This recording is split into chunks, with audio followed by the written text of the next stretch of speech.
जब शिकारी जागा तो अपने दोस्त का शुक्रिया अदा किया और देग लेकर घर की तरफ रवाना हो गया। घर पहुंचकर उसने बीवी से कहा, जल्दी से कपड़ा बिछाओ और सोने की अशरफियां जमा करने के लिए तैयार हो जाओ। बीवी ने तुरंत चादर बिछा दी। शिकारी ने देग रखकर जोर से कहा, उबल मेरी देग, मगर देग ना उबली, ना कोई अशरफी निकली। शिकारी बार बार कहता है बोला, मगर कुछ ना हुआ। भग मौका दिया है, कल मैं दोबारा जाकर कोई और चीज लाऊंगा।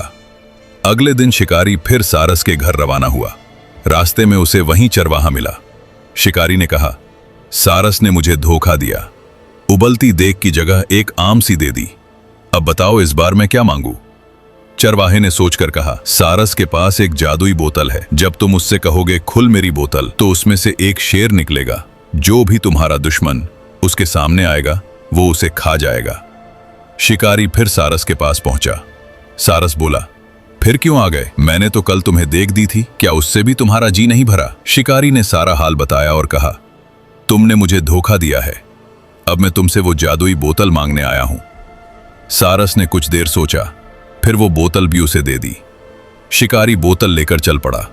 रास्ते में फिर आराम करने के लिए अपने दोस्त के घर पहुंचा और उससे कहा, मैं थोड़ी देर आराम कर लूं, तुम इस बोतल का ख्याल रखना, लेकिन खबरदार कहीं तुम खुल मेरी बोतल न कह देना।